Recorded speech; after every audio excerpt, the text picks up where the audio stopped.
you could get out of debt, you'd have some money. If you didn't have any payments, you'd have some money. And people look at me with two different problems with that. One is they get all sophisticated and academic. They start talking about, well, Dave, there's good debt. There's good debt, and Wall Street has proven that recently. Dave, debt is a tool to be used for your good. And you know, I used to believe that garbage too. I was in college and they used to teach us this stuff about leverage and internal rates of return and net present values. And I'm not against education. I mean, my financial education is part of where I am now. Academia is a good thing. But you can't believe everything you hear to the extent it doesn't line up with this. Because, you know, I got to thinking, the borrower is truly slave to the lender. We're not kidding about that. God's truth says that every single time. And I got to thinking about it, and I'm thinking, who was it taught me that borrowing money was good? This was my finance professor in college who was broke. A broke finance professor is like a shop teacher with missing fingers. You see, if you want to win, you ought to try finding some people that are winning and emulate or mimic what they are doing.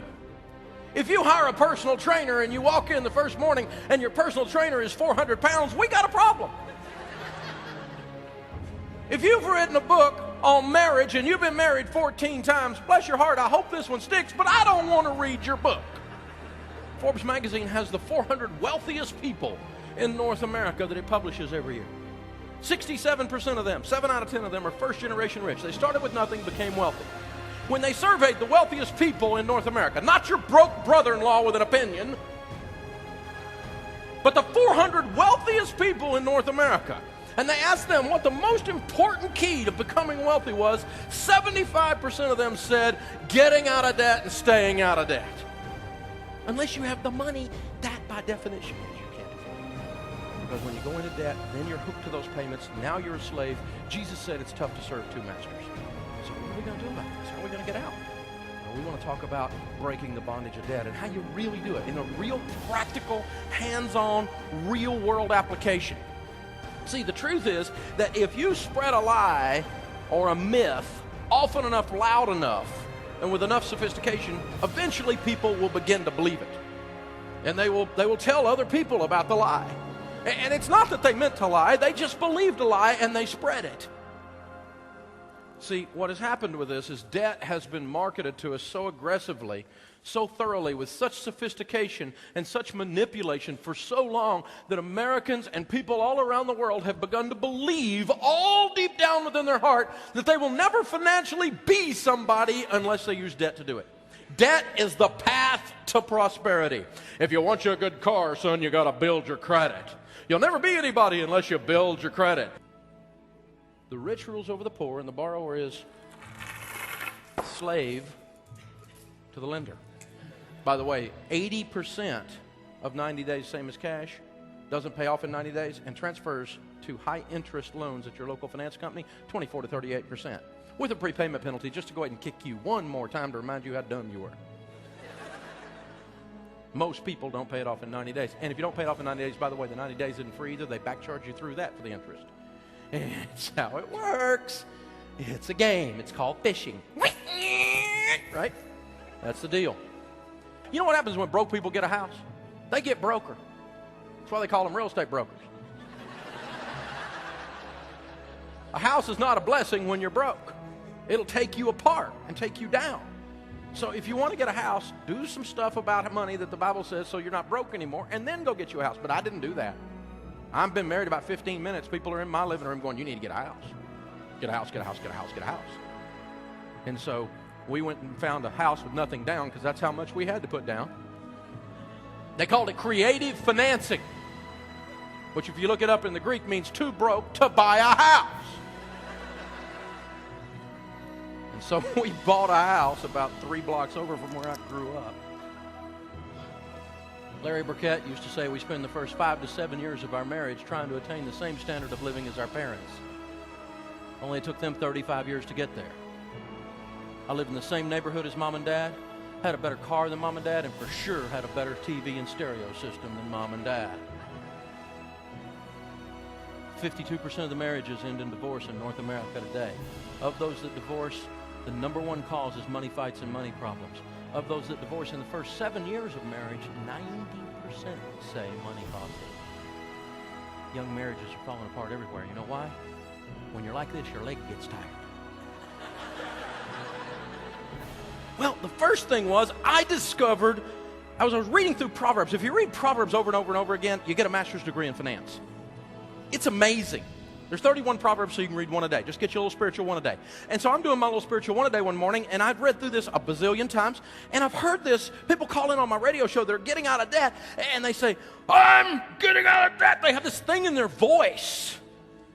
When you have a new thing that you have never done that is large and that is affecting your life, the first thing that happens is we're overwhelmed. That's the first thing that happens. And that's what was happening with our last caller on budgeting. So, number one, you're overwhelmed. Then the second thing that happens is as you dig into it and try to work on it, the next emotion you feel is frustration and anger. And that's where her tears were coming from. You get frustrated, you get angry. And that's right before you learn something. Because out of that frustration is where learning occurs, actually. It actually fires the brain up and overheats the brain and allows you to suddenly have that light bulb moment, chink, chink, over the top of your head that says, yeah. And normally when you're learning to do something brand new, the first time you do it, you're not good at it. No. And you have to do a little bit of it. That's how you eat an elephant a bite at a time.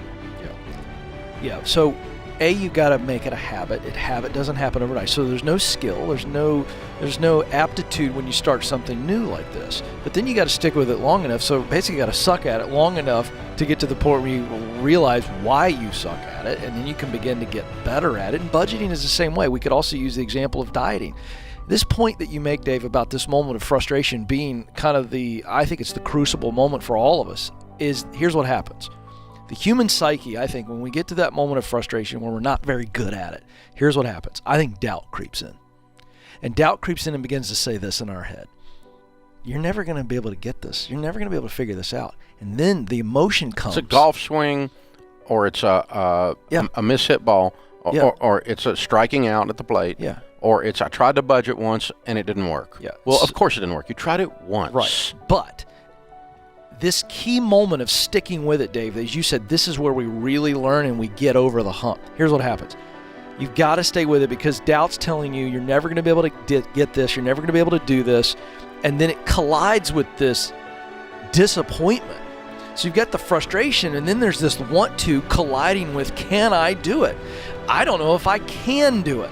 And that's why you got to stay with it long enough, because here's what happens. When you figure out and you prove to yourself that you can do it, but she was in a situation with that emotion. She was going, I want to get out of debt. I want to budget properly, but I don't know if I can, and that's that emotion. 6 months of being paralyzed, making $100,000 and not making any progress.